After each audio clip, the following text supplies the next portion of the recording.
Last week we studied up to verse 15. What we saw, Jacob and family returning to Bethel. ನಾವು ಕಳೆದ ವಾರ 15ನೇ ವಚನದವರೆಗೆ ಅಧ್ಯಯನವನ್ನ ಮಾಡಿದೆವು. ಅಲ್ಲಿ ನಾವು ನೋಡಿಕೊಂಡದೇನೆಂದರೆ ಯಾಕೋಬನು ಮತ್ತು ಆತನ ಕುಟುಂಬ ಮತ್ತೆ ಬೇತೇಲಿಗೆ ಹಿಂತಿರುಗುವುದನ್ನು ನಾವು ನೋಡಿದೆವು. But they had to do something. They had to put away the foreign gods, cleanse themselves, and change their garments and their earrings. ಅದಕ್ಕಿಂತ ಮುಂಚೆ ಅವರು ಕೆಲವು ಕಾರ್ಯಗಳನ್ನ ಮಾಡಬೇಕಾಯಿತು. ಅದೇನೆಂದರೆ ಅನ್ಯ ದೇವರುಗಳನ್ನ ತಮ್ಮ ಮಧ್ಯದಿಂದ ತೆಗೆದು ಹಾಕಬೇಕಾಯಿತು, ತಮ್ಮನ್ನ ತಾವು ಶುದ್ಧಪಡಿಸಿಕೊಳ್ಳಬೇಕಾಯಿತು ಮತ್ತು ತಮ್ಮ ಹಳೆಯ ವಸ್ತ್ರಗಳನ್ನ ತೆಗೆಯಬೇಕಾಯಿತು ಮತ್ತು ತಮ್ಮ ಕಿವಿಗಳಲ್ಲಿದ್ದಂತಹ ಆ ದೇವರುಗಳ ಗುರುತುಗಳನ್ನ ಅವರು ತೆಗೆಯಬೇಕಾಯಿತು. All of that had to do with idol worship. ಅದೆಲ್ಲವೂ ವಿಗ್ರಹಾರಾಧನೆಗೆ ಸಮಾನವಾಗಿದೆ. Once he decided to return to Bethel, God has renewed that covenant he made with Abraham and Isaac now to Jacob. ದೇವರು ಅಬ್ರಹಾಮನೊಟ್ಟಿಗೆ ಈಸಾಕನೊಟ್ಟಿಗೆ ಮಾಡಿಕೊಂಡಂತಹ ಒಡಂಬಡಿಕೆಯನ್ನ ಅವರು ಬೇತೇಲಿಗೆ ಬರುವಾಗ ಯಾಕೋಬನೊಟ್ಟಿಗೂ ಅದನ್ನ ಪುನರ್ಸ್ಥಾಪಿಸುವುದನ್ನ ನಾವು ನೋಡುತ್ತೇವೆ. And Jacob is realizing God telling him, I am God Almighty. ಮತ್ತು ದೇವರು ಯಾಕೋಬನಿಗೆ ಹೇಳುವುದನ್ನ ನಾವು ನೋಡುತ್ತೇವೆ 11ನೇ ವಚನದಲ್ಲಿ. ಏನೆಂದರೆ ನಾನು ಸರ್ವಶಕ್ತನಾದ ದೇವರು, ಪರಾತ್ಪರನಾದ ದೇವರು ಎಂಬುದಾಗಿ ದೇವರು ಹೇಳಿದ ಮಾತನ್ನ ಯಾಕೋಬನು ಅರ್ಥ ಮಾಡಿಕೊಂಡನು. Verse 11, be fruitful and multiply. 11ನೇ ವಚನವು ಫಲಭರಿತವಾಗಿರ್ರಿ ಮತ್ತು ಹೆಚ್ಚಿರಿ ಎಂಬುದಾಗಿ ಆಶೀರ್ವದಿಸುವುದನ್ನು ನಾವು ನೋಡುತ್ತೇವೆ. And now let's read, Jacob came to a place where he set up a pillar, he poured drink offering on it. ಯಾಕೋಬನು ಒಂದು ಸ್ಥಳಕ್ಕೆ ಬರುವಾಗ ಅಲ್ಲಿ ಒಂದು ಕಲ್ಲಿನ ಕಂಬವನ್ನ ನಿಲ್ಲಿಸಿ ಅದಕ್ಕೆ ಪಾನದ್ರವ್ಯವನ್ನ ಸಮರ್ಪಿಸುವುದನ್ನು ನಾವು ನೋಡುತ್ತೇವೆ. Abraham was a man of altar. ಅಬ್ರಹಾಮನು ಆತನು ಯಜ್ಞವೇದಿಯ ಮನುಷ್ಯನಾಗಿದ್ದನು. Isaac was a man of well. ಈಸಾಕನನ್ನ ಬಾವಿಯ ಮನುಷ್ಯನು ಎಂಬುದಾಗಿ ನಾವು ಕರೆಯುತ್ತೇವೆ. And Jacob is a man of pillar. ಯಾಕೋಬನನ್ನ ಕಂಬಗಳ ಅಥವಾ ಸ್ತಂಭದ ಮನುಷ್ಯನು ಎಂಬುದಾಗಿ ನಾವು ಕರೆಯುತ್ತೇವೆ. All these has many spiritual significance. ಈ ಮೂರು ಅರ್ಥಗಳು ನಮಗೆ ಆತ್ಮೀಕ ಮಹತ್ವವನ್ನು ತಿಳಿಸಿಕೊಡುವಂತವುಗಳಾಗಿವೆ. Okay, so Jacob named that place Bethel. Bethel ಎಂಬುದಾಗಿ ಯಾಕೋಬನು ಆ ಸ್ಥಳಕ್ಕೆ ಹೆಸರಿಡುವುದನ್ನು ನಾವು ನೋಡುತ್ತೇವೆ. The place where God spoke to him, we read in verse 15. 15ನೇ ವಚನದಲ್ಲಿ ನಾವು ನೋಡುವಾಗ ಆ ಸ್ಥಳದಲ್ಲಿಯೇ ದೇವರು ಆತನೊಟ್ಟಿಗೆ ಮಾತನಾಡಿದನು ಎಂಬುದಾಗಿ ಓದುತ್ತೇವೆ. We know Bethel means the house of God. Bethel ಎಂಬುದಾಗಿ ಹೇಳುವಾಗ ಅದು ದೇವರ ಮನೆ ಎಂಬುದಾಗಿ ಅರ್ಥ ಕೊಡುತ್ತದೆ. ಅದು ನಮ್ಮೆಲ್ಲರಿಗೂ ಗೊತ್ತು. Today that is the church, the house of God. ದೇವರ ಮನೆ ಎಂಬುದಾಗಿ ಹೇಳುವಾಗ ಇಂದಿನ ಕಾಲದಲ್ಲಿ ಅದು ಸಭೆ ಆಗಿದೆ. It is the church through which God speaks the word of God. God has given teachers in the church where we can learn and know more about God. ದೇವರ ಮನೆ ಎಂಬುದಾಗಿ ಹೇಳುವಾಗ ಸಭೆ ಆಗಿದೆ. ಸಭೆಯ ಮೂಲಕ ದೇವರು ತನ್ನ ವಾಕ್ಯಗಳನ್ನ ತಿಳಿಸುವಾತನಾಗಿರುತ್ತಾನೆ, ಬೋಧಕರ ಮೂಲಕ ಮತ್ತು ತನ್ನ ವಾಕ್ಯಗಳ ಮೂಲಕ ತನ್ನ ಮಾತನ್ನ ತಿಳಿಸುತ್ತಾನೆ. We need to give importance to Bethel or the house of God or our local assemblies. ನಾವು ನಮ್ಮ ಸ್ಥಳೀಯ ಸಭೆಗಳು ಅದು ಬೇತೇಲ್ ಎಂಬುದಾಗಿ ಅಂದ್ರೆ ದೇವರ ಮನೆ ಆಗಿರುತ್ತದೆ. ಇಂತಹ ದೇವರ ಮನೆಗಳಿಗೆ ಅಥವಾ ಸ್ಥಳೀಯ ಸಭೆಗೆ ಹೆಚ್ಚು ಪ್ರಾಮುಖ್ಯತೆಯನ್ನು ನಾವು ಕೊಡಬೇಕು. Sadly, many ignore the assembly. ಆದರೆ ಇದು ದುಃಖಕರ ಸಂಗತಿ ಏನೆಂದರೆ ಅನೇಕರು ಸಭೆಯನ್ನ ಕಡೆಗಣಿಸುವವರಾಗಿದ್ದಾರೆ. You and I should not be like that. ಆದರೆ ನಾನು ನೀವು ಆಗಿರಬಾರದು. Okay, let's read verse 16 to 18, starting our study today. ಇಂದಿನ ಅಧ್ಯಯನವನ್ನ ಮುಂದುವರಿಸುವ ಹಾಗೆ 16ರಿಂದ 18ನೇ ವಚನವನ್ನು ದಯಮಾಡಿ ಓದಿರಿ. ಅವರು ಬೇತೇಲಿನಿಂದ ಪ್ರಯಾಣ ಮಾಡುತ್ತಿರಲು ಎಫ್ರೋತೋರಿಗೆ ಸೇರುವುದಕ್ಕಿನ್ನು ಸ್ವಲ್ಪ ದೂರವಿದ್ದಾಗ ರಾಹೇಲಳಿಗೆ ಹೆರಿಗೆ ಕಾಲ ಬಂತು. ಆಕೆ ಹೆರಿಗೆ ಬೇನೆಯಿಂದ ಬಹು ಕಷ್ಟಪಡುತ್ತಿರುವಾಗ ಸೂಲಗಿತ್ತಿಯು ಆಕೆಗೆ, ಅಂಜಬೇಡ, ಇನ್ನೊಂದು ಗಂಡು ಮಗುವು ಹುಟ್ಟುವುದಲ್ಲ ಎಂದು ಹೇಳಿದಳು. ಆದರೆ ರಾಹೇಲಳು ಸತ್ತು ಹೋದಳು. ಪ್ರಾಣ ಹೋಗುತ್ತಿರುವಾಗ ಆಕೆಯು ಆ ಮಗುವಿಗೆ ಬೆನೋನಿ ಎಂದು ಹೆಸರಿಟ್ಟಳು. ಆದರೆ ಅದರ ತಂದೆಯು ಅದಕ್ಕೆ ಬೆನ್ಯಾಮೀನ್ ಎಂದು ಹೆಸರಿಟ್ಟನು. ಹಾಗೆ ರಾಹೇಲಳು ಮೃತಪಟ್ಟಳು. ಬೆತ್ಲೆಹೇಮ್ ಎಂಬ ಎಫ್ರಾತಿಗೆ ಹೋಗುವ ದಾರಿಯಲ್ಲಿ ಆಕೆಗೆ ಸಮಾಧಿ ಮಾಡಿದರು. Yakub Okay, up to there. Rachel had one son, Joseph, already. ರಾಹೇಲಳಿಗೆ ಈಗಾಗಲೇ ಒಬ್ಬ ಮಗನು ಯೋಸೇಫನೆಂಬಂತ ಒಬ್ಬ ಮಗನಿದ್ದನು. Now the second son is born on the way. ಈಗ ಮಾರ್ಗ ಮಧ್ಯದಲ್ಲಿ ಎರಡನೆಯ ಮಗನು ಹುಟ್ಟುವುದನ್ನು ನಾವು ಕಾಣುತ್ತೇವೆ. And it is the son of her sorrow. ಆಕೆಗೆ ದುಃಖದಲ್ಲಿ ಹುಟ್ಟಿದಂತಹ ಮಗನು ಆತನು. She named Benoni, but Jacob named it Benjamin. ಆಕೆಯು ಆತನಿಗೆ ಬೆನೂನಿ ಎಂಬುದಾಗಿ ಹೆಸರಿಟ್ಟಳು, ಆದರೆ ಯಾಕೋಬನು ಬೆನ್ಯಾಮೀನ್ ಎಂಬುದಾಗಿ ಬದಲಾಯಿಸಿದನು. There are few mothers in the Bible who labored their child with pain. ಸತ್ಯವೇದದಲ್ಲಿ ಕೆಲವು ತಾಯಂದಿರು ತಮ್ಮ ಮಕ್ಕಳ ಪ್ರಸವ ವೇದನೆಯಲ್ಲಿ ಅತಿ ಕಷ್ಟಪಡುವುದನ್ನು ನಾವು ಕಾಣುತ್ತೇವೆ. 1 Samuel 4:19-22, we read about another sister there. 1 Samuel 4:19-22, please read that. 1 ಸಮುವೇಲ 4ನೇ ಅಧ್ಯಾಯ 19-22ನೇ ವಚನದಲ್ಲಿ ಅಲ್ಲಿ ಒಬ್ಬ ತಾಯಿ ತನ್ನ ಮಗನನ್ನ ಹೆರುವುದಕ್ಕೆ ಕಷ್ಟಪಡುವುದನ್ನು ನಾವು ಕಾಣುತ್ತೇವೆ. ಫೀನೆಹಾಸನ ಹೆಂಡತಿಯಾದ ಅವನ ಸೊಸೆಯು ದಿನ ತುಂಬಿದ ಗರ್ಭಿಣಿಯಾಗಿದ್ದು, ದೇವರ ಮಂಜೂಷವು ಶತ್ರುವಶವಾದುದನ್ನು ಮಾವನು ಗಂಡನು ಹತರಾದುದನ್ನು ಕೇಳಿದೊಡನೆ ಪ್ರಸವೇದನೆಯುಂಟಾಗಿ ಮಗುವನ್ನು ಎತ್ತಳು. 22 ಬ್ರದರ್. ಆಕೆಯು ಸಾಯುವ ಸಮಯದಲ್ಲಿ ಬಳಿಯಲ್ಲಿ ನಿಂತಿದ್ದ ಸ್ತ್ರೀಯರು, ಭಯಪಡಬೇಡ, ಮಗನನ್ನು ಎತ್ತಿದ್ದಿ ಎಂದು ಹೇಳಿದರು. ಆಕೆಯು ಅವರ ಮಾತಿಗೆ ಲಕ್ಷ್ಯ ಕೊಡಲಿಲ್ಲ, ಪ್ರತ್ಯುತ್ತರ ಕೊಡಲಿಲ್ಲ. ದೇವರ ಮಂಜೂಷವು ಶತ್ರುವಶವಾದದ್ದರಿಂದಲೂ ಮಾವನು ಗಂಡನು ಮೃತಿ ಹೊಂದಿದ್ದರಿಂದಲೂ ಮಹಿಮೆಯು ಇಸ್ರಾಯೇಲರನ್ನು ಬಿಟ್ಟು ಹೋದಿತ್ತೆಂದು ಹೇಳಿ ಆ ಕೂಸಿಗೆ ಈಕಾಬೋತ್ ಎಂದು ಹೆಸರಿಟ್ಟಳು. ದೇವರ ಮಂಜೂಷವು ಶತ್ರುವಶವಾದದ್ದರಿಂದಲೇ ಇಸ್ರಾಯೇಲರ ಮಹಿಮೆಯು ಹೋಯಿತೆಂದು ಹೇಳಿದಳು. There also we see Phinehas' wife with pain, sorrow, she is naming her son. ಅಲ್ಲಿಯೂ ಸಹ ನಾವು ಫಿನೆಹಾಸನ ಹೆಂಡತಿಯು ದುಃಖದಲ್ಲಿ ಮತ್ತು ನೋವಿನಲ್ಲಿ ಮಗುವಿಗೆ ಜನ್ಮ ಕೊಡುವುದನ್ನು ನಾವು ಕಾಣುತ್ತೇವೆ. Also named him Ichabod. ಆತನ ಹೆಸರಿನ ಅರ್ಥ ಇಕಾಬೋದ್ ಎಂಬುದಾಗಿ. Ichabod means glory has departed. ಇಕಬೋದ್ ಎಂಬುದಾಗಿ ಹೇಳಿದರೆ ಮಹಿಮೆಯು ನಮ್ಮನ್ನ ಬಿಟ್ಟಿತು ಎಂಬುದಾಗಿ ಅರ್ಥ. There is another mother who had sorrow when she gave birth, that is Jabez. Please read 1 Chronicles 4:9-10.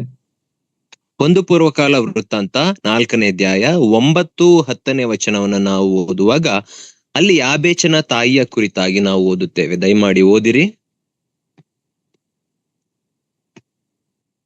1 Chronicles 4. ಅರಹೇರನ ಆರೋನನ ಮಗನು ಯಾಬೇಚನು ತನ್ನ ಅಣ್ಣ ತಮ್ಮಂದಿರಲ್ಲಿ ಘನವಂತನಾಗಿದ್ದನು. ಇವನನ್ನು ಬಹು ವೇದನೆಯಿಂದ ಎತ್ತಿದ್ದೇನೆಂದು ಹೇಳಿ ಇವನ ತಾಯಿ ಇವನಿಗೆ ಯಾಬೇಚೆಂದು ಹೆಸರಿಟ್ಟಳು. ಯಾಬೇಚನು ಇಸ್ರಾಯೇಲ್ ದೇವರಿಗೆ, ನೀನು ನನ್ನನ್ನು ವಿಶೇಷವಾಗಿ ಆಶೀರ್ವದಿಸಿ ನನ್ನ ಪ್ರಾಂತ್ಯವನ್ನು ವಿಸ್ತರಿಸಿ ನಿನ್ನ ಹಸ್ತದಿಂದ ನನ್ನನ್ನು ಹಿಡಿದು ಯಾವ ವೇದನೆಯೂ ಉಂಟಾಗದಂತೆ ನನ್ನನ್ನು ರಕ್ಷಿಸಬಾರದೆ ಎಂದು ಮೊರೆಯಿಡಲು ದೇವರು ಅವನ ಮೊರೆಯನ್ನು ಲಾಲಿಸಿದನು. Here are mothers who with pain gave birth and they meaningfully named them. ಇಲ್ಲಿ ವೇದನೆಯಿಂದ ಕೆಲವು ತಾಯಂದಿರು ತಮ್ಮ ಮಕ್ಕಳನ್ನು ಹೆರುವುದನ್ನು ನಾವು ನೋಡುತ್ತೇವೆ ಮತ್ತು ಅವರಿಗೆ ಅರ್ಥಪೂರ್ಣವಾಗಿ ಹೆಸರಿಡುವುದನ್ನು ನಾವು ನೋಡುತ್ತೇವೆ. Sometimes children as they grow they forget what their mothers and fathers have gone through to raise them. Many forget that today. ಕೆಲವು ಮಕ್ಕಳು ತಾವು ಬೆಳೆದು ದೊಡ್ಡವರಾಗುವಾಗ ತಮ್ಮನ್ನ ಬೆಳೆಸಲಿಕ್ಕೆ ತಮ್ಮ ತಂದೆ ತಾಯಿಗಳು ಪಟ್ಟಿರುವಂತಹ ಕಷ್ಟವನ್ನು ಅವರು ಮರೆತು ಬಿಡುತ್ತಾರೆ. So now Rachel died at the birth of Benjamin.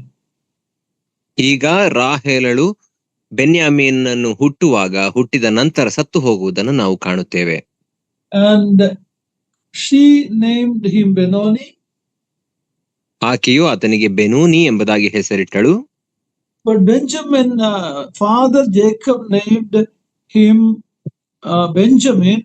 Looks like he reminded him of Rachel. ಅಲ್ಲಿ ಆದರೆ ಯಾಕೋಬನು ಆ ಮಗುವಿಗೆ ಬೆನ್ಯಾಮೀನ್ ಎಂಬುದಾಗಿ ಹೆಸರಿಡುವುದನ್ನು ನಾವು ನೋಡುತ್ತೇವೆ. ಯಾಕೆಂದರೆ ಆ ಮಗನು ಆತನಿಗೆ ರಾಹೇಲಳ ನೆನಪನ್ನ ಕೊಡುವಾತನಾಗಿದ್ದನು. And he named it Benjamin, son of my right hand. ಆತನನ್ನ ಬೆನ್ಯಾಮೀನ್ ಎಂಬುದಾಗಿ ಹೆಸರಿಟ್ಟನು. ಅದರ ಅರ್ಥ ನನ್ನ ಬಲಭುಜ ಎಂಬುದಾಗಿ ಅರ್ಥವಾಗುತ್ತದೆ. Jacob was partial to the sons of Rachel. What is it, uncle? Jacob had partiality for the sons of Rachel. He loved them more than other sons. ನಾವು ನೋಡುವಾಗ ಯಾಕೋಬನು ರಾಹೇಲಳ ಮಕ್ಕಳನ್ನ ಹೆಚ್ಚು ಪ್ರೀತಿಸಿ ತನ್ನ ಇತರ ಮಕ್ಕಳನ್ನ ಅಷ್ಟಾಗಿ ಪ್ರೀತಿಸಲಿಲ್ಲ ಎಂಬುದಾಗಿ ನಾವು ನೋಡುತ್ತೇವೆ. Jacob had so much love for Rachel. ಯಾಕೆಂದರೆ ಯಾಕೋಬನು ರಾಹೇಲಳನ್ನ ಅತಿ ಹೆಚ್ಚು ಪ್ರೀತಿಸಿದನು. When he was in Padan Aram, that is Laban's place, he loved Rachel. He only asked for one. ಆತನು ಪದ್ದನ್ ಆರಾಮಿನಲ್ಲಿ ತನ್ನ ಮಾವನಾದಂತಹ ಆತನ ಮನೆಯಲ್ಲಿ ಇರುವಾಗ, ಲಾಬಾನನ ಮನೆಯಲ್ಲಿ ಇರುವಾಗ ಆತನು ಕೇಳಿಕೊಂಡದ್ದು ರಾಹೇಲಳನ್ನ ಮದುವೆ ಆಗಲಿಕ್ಕೆ. But he ended up getting 4. ಆದರೆ ಅದಕ್ಕೆ ಬದಲಾಗಿ ಆತನಿಗೆ 4 ಜನ ಹೆಂಡರಾಗುವುದನ್ನು ನಾವು ನೋಡುತ್ತೇವೆ. In these 3 patriarchs, Abraham, Isaac and Jacob, ಈ 3 ಮೂಲ ಪುರುಷರಲ್ಲಿ ಅಬ್ರಹಾಮ, ಈಸಾಕ ಮತ್ತು ಯಾಕೋಬರಲ್ಲಿ Isaac was the only one who had only one wife, Rebecca. ಕೇವಲ ಈಸಾಕನು ಮಾತ್ರ ಒಬ್ಬಳೇ ಹೆಂಡತಿಯನ್ನು ಹೊಂದಿದ್ದನು, ರೆಬೆಕ್ಕಳನ್ನ. That is why Isaac is a type of the Lord Jesus Christ. ಆದ್ದರಿಂದಲೇ ಈಸಾಕನನ್ನ ನಮ್ಮ ಕರ್ತನಾದಂತ ಯೇಸು ಕ್ರಿಸ್ತನಿಗೆ ಸಾರೂಪ್ಯನು ಎಂಬುದಾಗಿ ಕರೆಯುತ್ತೇವೆ. Christ has only one bride, the church. ಯಾಕಂದರೆ ಕ್ರಿಸ್ತನಿಗೂ ಸಹ ಒಬ್ಬಳೇ ಮೊದಲ ಗಿತ್ತಿ, ಅದ್ಯಾರೆಂದರೆ ನಮ್ಮ ಸಭೆಯಾಗಿದೆ.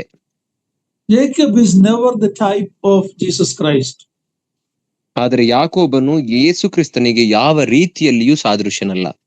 But he is a picture of God's grace on an unworthy person. ಆದರೆ ಒಬ್ಬ ಅಯೋಗ್ಯನಾದ ವ್ಯಕ್ತಿಯ ಮೇಲೆ ದೇವರ ಕೃಪೆಯನ್ನ ಆತನು ಸೂಚಿಸುವಾತನಾಗಿದ್ದಾನೆ. We are all like that. We were like Jacob. At least I was like Jacob. I was not worthy. It is by the grace of God that God is calling himself God of Jacob. ನಾವೆಲ್ಲರೂ ಅದೇ ಪರಿಸ್ಥಿತಿಯಲ್ಲಿ, ಯಾಕೋಬನ ಪರಿಸ್ಥಿತಿಯಲ್ಲಿ ಇದ್ದೆವು. ವಿಶೇಷವಾಗಿ ನಾನು ಯಾಕೋಬನ ಪರಿಸ್ಥಿತಿಯಲ್ಲಿದ್ದೆವು. ನಮ್ಮೆಲ್ಲರನ್ನ ದೇವರು ತನ್ನ ಮಹಾ ಕೃಪೆಯಿಂದ ರಕ್ಷಿಸಿರುವುದನ್ನ ನಾವು ನೋಡುತ್ತೇವೆ. And he was naming him, I am the God of Jacob. ಮತ್ತು ತನ್ನನ್ನ ತಾನು ಯಾಕೋಬನ ದೇವರು ಎಂಬುದಾಗಿ ಕರೆದುಕೊಳ್ಳುವುದನ್ನು ನಾವು ನೋಡುತ್ತೇವೆ. So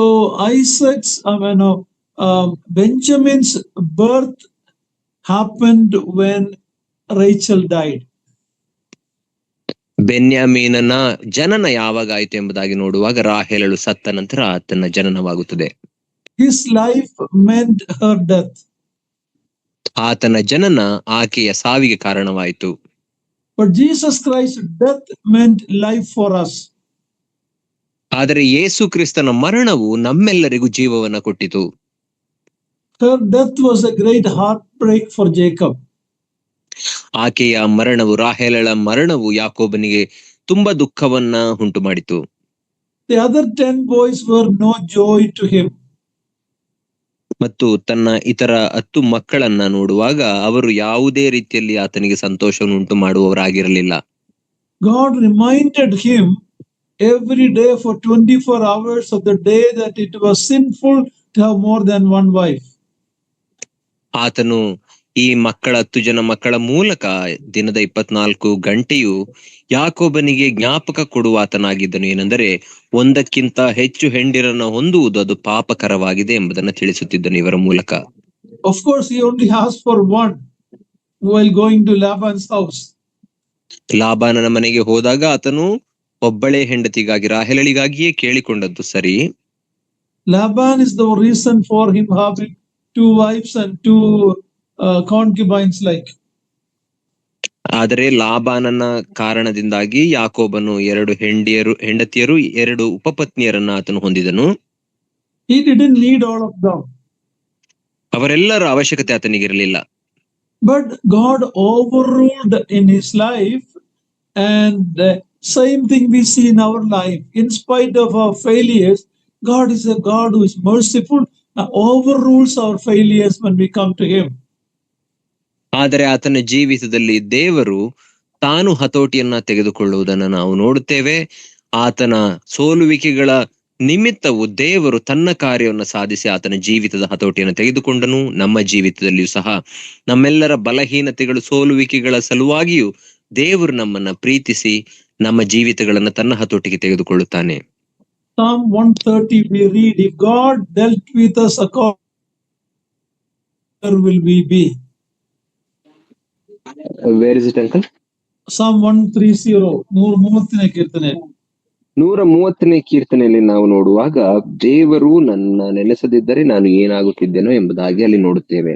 ನಮ್ಮ ಪಾಪಗಳಿಗೆ ತಕ್ಕಂತೆ ಶಿಕ್ಷಿಸಿದರೆ what will be our condition. ನಮ್ಮ ಪಾಪಗಳಿಗೆ ತಕ್ಕ ಹಾಗೆ ದೇವರು ನಮ್ಮನ್ನ ಶಿಕ್ಷಿಸುವುದಾದರೆ ನಮ್ಮ ಪರಿಸ್ಥಿತಿ ಎಂತದಾಗಿರುತ್ತದೆ ಎಂಬುದಾಗಿ ಅಲ್ಲಿ ನೋಡುತ್ತೇವೆ. So God is working in Jacob's life even though he did not approve the polygamy. ಬಹು ಹೆಂಡತಿಯರು. ನಾವು ನೋಡುವಾಗ ಯಾಕೋಬನ ಜೀವಿತದಲ್ಲಿ ದೇವರು ಆತನ ಬಹುಪತ್ನಿತ್ವವನ್ನ ಒಪ್ಪದೇ ಹೋದರೂ ಸಮ್ಮತಿಸದೇ ಹೋದಾಗಿಯೂ ಆತನ ಜೀವಿತದಲ್ಲಿ ತಾನು ಕಾರ್ಯ ಸಾಧಿಸುವುದನ್ನು ನಾವು ನೋಡುತ್ತೇವೆ. It is obvious in the treatment Joseph received from his other half brothers. We'll see that later, how they treated Rachel's son Joseph. ರಾಹೇಲಳ ಮಗನಾದಂತಹ ಯೋಸೇಫನನ್ನ ಮಕ್ಕಳು ಅಥವಾ ಇತರ 10 ಮಂದಿ ಮಕ್ಕಳು ಯಾವ ರೀತಿ ನಡೆಸಿಕೊಂಡರು ಎಂಬುದು ಆತನು ಯಾವ ರೀತಿಯಲ್ಲಿ ಆ 10 ಮಕ್ಕಳನ್ನ ಪ್ರೀತಿಸಿದನು ಅಥವಾ ಅವರನ್ನ ನೋಡಿಕೊಂಡನು ಎಂಬುದನ್ನು ಸೂಚಿಸುತ್ತದೆ. Jacob loved Joseph and Benjamin. Other boys were jealous of that. ಯಾಕೋಬನು ಬೆನ್ಯಾಮೀನ್ ಮತ್ತು ಯೋಸೇಫರನ್ನ ಪ್ರೀತಿಸಿದನು. ಇದು ಇತರ ಮಕ್ಕಳಿಗೆ ಹೊಟ್ಟೆ ಕಿಚ್ಚನ್ನು ಉಂಟು ಮಾಡಿತು. He shouldn't have shown partiality like that. We have to be very careful in our homes that we love all the children the same way. We should not have any partiality. It has brought lot of pain in Jacob's family life. ಆತನು ಆ ರೀತಿ ಮಕ್ಕಳ ಮಧ್ಯದಲ್ಲಿ ತಾರತಮ್ಯ ಮಾಡಬಾರದಾಗಿತ್ತು. ಅದೇ ರೀತಿಯಲ್ಲಿ ನಾವು ಸಹ ನಮ್ಮ ಮಕ್ಕಳ ಮಧ್ಯದಲ್ಲಿ ತಾರತಮ್ಯ ಮಾಡದ ಹಾಗೆ ನಮ್ಮನ್ನ ಎಚ್ಚರಿಕೆಯಿಂದ ಕಾದುಕೊಳ್ಳಬೇಕು. ಇದರಿಂದ ಆತನ ಕುಟುಂಬದಲ್ಲಿ ಅನೇಕ ದುಃಖ ಮತ್ತು ಸಮಸ್ಯೆಗಳನ್ನು ಉಂಟು ಮಾಡುವುದನ್ನು ನಾವು ಕಾಣುತ್ತೇವೆ. Jacob shouldn't have done that because he remembered growing up in Isaac's house where there was partiality. ಯಾಕೋಬನು ಆ ರೀತಿ ಮಾಡಬಾರದಾಗಿತ್ತು. ಯಾಕಂದರೆ ಆತನು ಬೆಳೆದು ಬಂದಂತಹ ಈಸಾಕನ ಮನೆಯಲ್ಲಿ ಆತನಿಗೂ ತಾರತಮ್ಯವಾಗಿತ್ತು. Father Isaac loved Esau more and asked for the food, and you know what all happened there. So sometimes we forget what we have gone through and we repeat the same mistakes. ಯಾಕೋಬನ ತಂದೆಯಾದಂತಹ ಈಸಾಕನು ಏಸಾವನನ್ನ ಹೆಚ್ಚು ಪ್ರೀತಿಸಿದನು ಮತ್ತು ತಾಯಿಯು ರೆಬೆಕ್ಕಳು ಈತನನ್ನ ಯಾಕೋಬನನ್ನ ಹೆಚ್ಚು ಪ್ರೀತಿಸಿದಳು ಮತ್ತು ಆ ಕುಟುಂಬದಲ್ಲಿ ಏನೇನೆಲ್ಲ ಸಂಭವಿಸಿತು ಎಂಬುದನ್ನ ನಾವು ನೋಡುವಾಗ ಅದನ್ನ ಯಾಕೋಬನು ನೆನೆಸಿಕೊಳ್ಳಬೇಕಾಗಿತ್ತು. So when Jacob was having a heartache when Rachel died, we can understand his pain. He lost his lovely Rachel, but he got Benjamin. ನಾವು ರಾಹೇಲಳ ಮರಣವು ಎಷ್ಟು ದುಃಖಕರವಾಗಿತ್ತು ಎಂಬುದನ್ನ ನಾವು ನೆನೆಸಿಕೊಳ್ಳಬಹುದು. ಆದರೆ ಆತನಿಗೆ ಅದರ ರಾಹೇಲಳಿಂದ ಬೆನ್ಯಾಮೀನನು ಉಡುಗೊರೆಯಾಗಿ ಸಿಕ್ಕಿದನು. Benoni was Rachel's son of sorrow. Benoni ಎಂಬುದಾಗಿ ಹೇಳುವಾಗ ದುಃಖದ ಮಗನು, ನನ್ನ ದುಃಖದ ಮಗನು ಎಂಬುದಾಗಿ ರಾಹೇಲಳು ಹೇಳಿದಳು. But not for Jacob. For him, he is the son of his right hand. He's almost like his walking stick. ಆದರೆ ಯಾಕೋಬನಿಗೆ ಆತನು ದುಃಖದ ಮಗನಾಗಿರಲಿಲ್ಲ, ಬದಲಾಗಿ ನನ್ನ ಬಲಭುಜ ಎಂಬುದಾಗಿ ಆತನಿಗೆ ಹೆಸರಿಡುವುದನ್ನು ನಾವು ನೋಡುತ್ತೇವೆ. ಅದರ ಅರ್ಥ ತನ್ನ ಊರುಗೋಲಾಗಿದ್ದನು ಬೆನ್ಯಾಮೀನನು. hopefully he can lean on him in his old age. ನನ್ನ ವಯಸ್ಸಾದಂತಹ ಕಾಲದಲ್ಲಿ ಈತನ ಮೇಲೆ ನಾನು ಒರಗಬಹುದು ಎಂಬುದಾಗಿ ಆತನು ನಿರೀಕ್ಷಿಸಿದ್ದನು. Now, a lot of pain came into Jacob's life later because of all this. We will see that later. ನಂತರದಲ್ಲಿ ನಾವು ನೋಡುವಾಗ ಇದರ ನಿಮಿತ್ತ ಯಾಕೋಬನ ಜೀವಿತದಲ್ಲಿ ಅನೇಕ ದುಃಖಕರ ಸಂಗತಿಗಳು ನಡೆಯುತ್ತವೆ. ನಂತರ ನಾವು ಅದನ್ನು ನೋಡುತ್ತೇವೆ. Once he thought that Joseph was killed by wild animals, and these other sons have really deceived him and tried to cover up. And so Jacob has gone through a lot of pain in his life for what has happened in his family. ಆತನ ಇತರ 10 ಮಂದಿ ಮಕ್ಕಳು ಯೋಸೇಫನು ಸತ್ತು ಹೋದನು ಎಂಬುದಾಗಿ ಯಾಕೋಬನಿಗೆ ಹೇಳುವುದರ ಮೂಲಕ ಅತಿ ದುಃಖದ ಸಂಗತಿಯನ್ನ ಆತನ ಜೀವಿತದಲ್ಲಿ ಮಾಡಿದರು ಮತ್ತು ಅನೇಕ ದುಃಖದ ಸಂಗತಿಗಳನ್ನ ಯಾಕೋಬನು ದಾಟಿ ಹೋಗಬೇಕಾಯಿತು. That time Benjamin was the only one with him that he considered his son. There is a time he said, Joseph is dead. I have only Benjamin left. I won't let him go to Egypt. The second time the brothers went to get the grain. You remember that? So he was leaning on Benjamin as his son of his right hand. ನಾವು ನೋಡುವಾಗ ಒಂದು ಸಮಯದಲ್ಲಿ ಯಾಕೋಬನು ಬೆನ್ಯಾಮೀನನನ್ನ ಎಷ್ಟು ಪ್ರೀತಿಸಿದನು ಎಂಬುದಾಗಿ ಹೇಳುವಾಗ, ಯೋಸೇಫನು ಸತ್ತು ಹೋದನು, ಈಗ ನನಗೆ ಉಳಿದಿರುವಂತಹ ಈ ಒಬ್ಬನೇ ಮಗನನ್ನು ಸಹ ನೀವು ಐಗುಪ್ತ ದೇಶಕ್ಕೆ ಕರೆದುಕೊಂಡು ಹೋಗಬೇಕೆಂದಿದ್ದೀರಾ, ನಾನು ಕಳಿಸುವುದಿಲ್ಲ ಎಂಬುದಾಗಿ ಆತನು ಹೇಳ್ತಾನೆ. ಅಂದರೆ ಯಾಕೋಬನು ಬೆನ್ಯಾಮೀನನನ್ನ ಎಷ್ಟು ಆತುಕೊಂಡಿದ್ದನು ಎಂಬುದಾಗಿ ಇದು ಅರ್ಥವಾಗುತ್ತದೆ. All these sorrows had its roots in Jacob's sin. ಇದೆಲ್ಲದರ ದುಃಖದ ಮೂಲ ಯಾಕೋಬನ ಪಾಪವೇ ಆಗಿತ್ತು. From early he was a deceiver. ಹುಟ್ಟಿದಂದಿನಿಂದಲೂ ಚಿಕ್ಕಂದಿನಿಂದಲೂ ಆತನು ಒಬ್ಬ ಮೋಸಗಾರನಾಗಿದ್ದನು. God doesn't approve all of this, but thank God for the grace of God that is available to such an unworthy person. ಆತನ ಪಾಪಗಳು ದೇವರಿಗೆ ಒಪ್ಪಿಗೆ ಆಗಿಲ್ಲದೆ ಹೋದಾಗ್ಯೂ ಸಮ್ಮತಿಸದೆ ಹೋದಾಗ್ಯೂ ನಾವು ದೇವರಿಗೆ ಸ್ತೋತ್ರ ಸಲ್ಲಿಸೋಣ, ಯಾಕಂದರೆ ಆತನು ಕೃಪಾಭರಿತನಾದಂತ ದೇವರಾಗಿದ್ದಾನೆ. Let's read verse 20. 20ನೇ ವಚನವನ್ನು ಈಗ ಓದಿಕೊಳ್ಳೋಣ.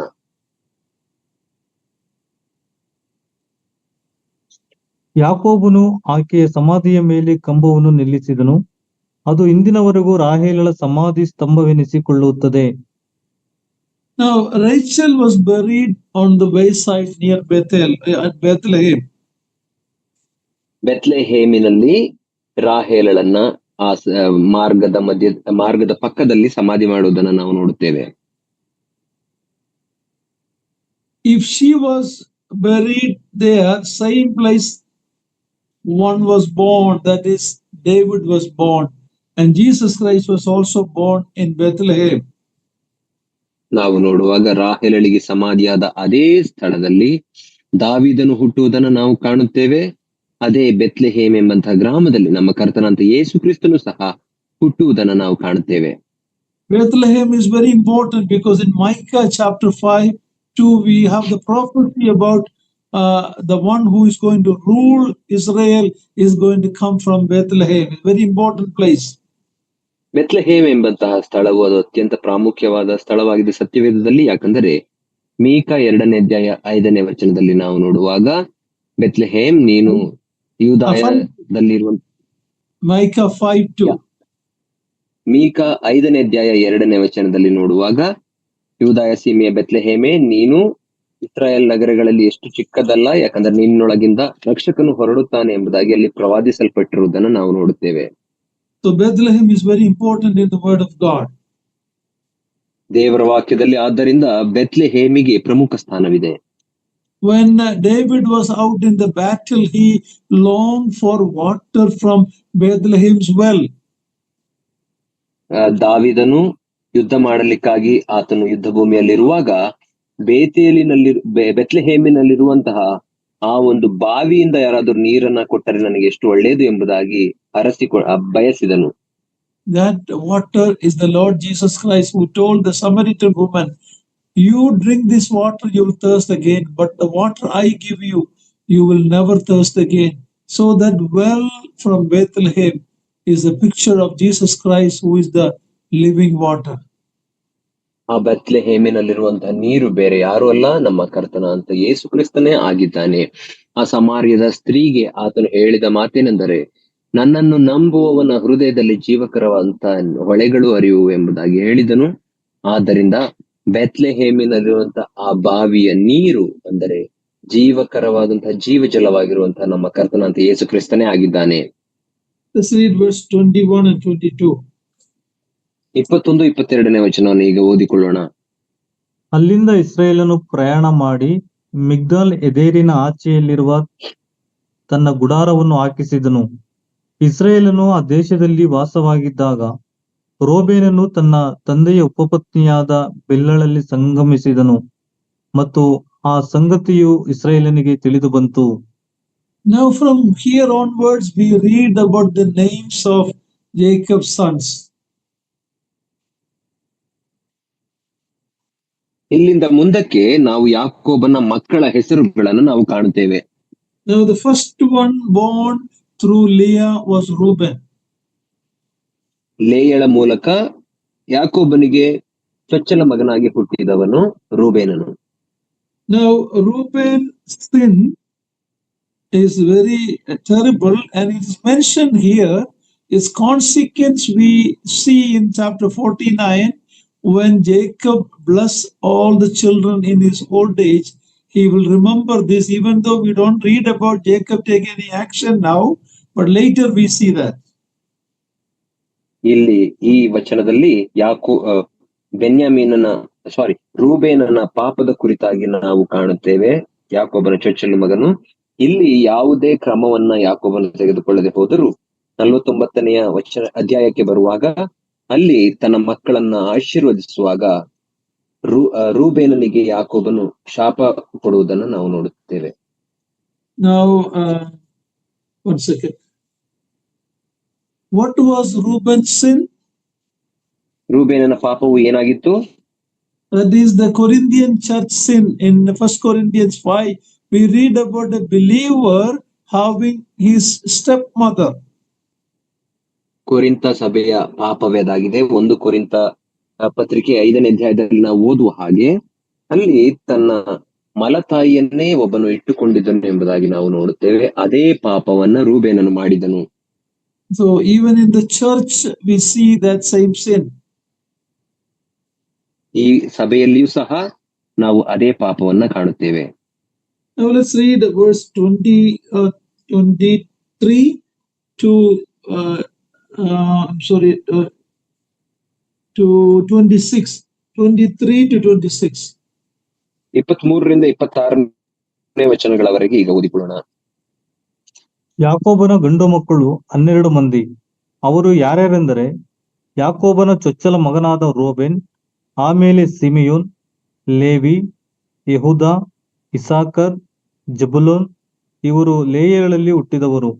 ಯೋಸೇಫ್, ಬೆನ್ಯಾಮಿನ್ ಇವರಿಬ್ಬರು ರಾಹೇಲಳಲ್ಲಿ ಹುಟ್ಟಿದವರು. ದಾನ್, ನೆಪ್ತಾಲಿಯರು ರಾಹೇಲಳ ದಾಸಿಯಾದ ಬಿಲ್ಹಾಳಲ್ಲಿ ಹುಟ್ಟಿದವರು.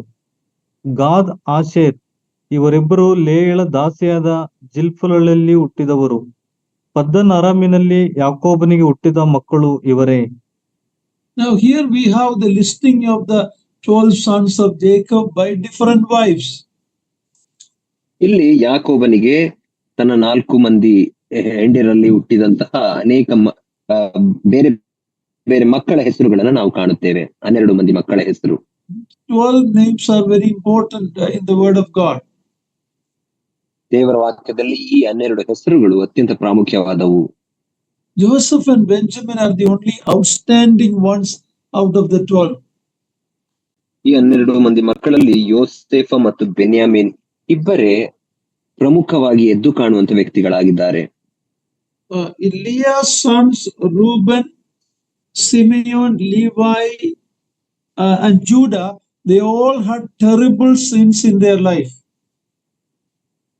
ಲೇಯಳ ಮಕ್ಕಳಾದಂತಹ ಸಿಮೆಯೋನ್, ಲೇವಿ, ಯೆಹೂದ, ರೂಬೇನ್ ಇವರು ಅವರ ಜೀವಿತಗಳನ್ನ ನಾವು ನೋಡುವ ಈ 4 ಮಂದಿಯ ಜೀವಿತಗಳಲ್ಲಿ ಅತ್ಯಂತ ಘೋರವಾದ ಪಾಪಗಳಿರುವುದನ್ನು ನಾವು ಕಾಣುತ್ತೇವೆ.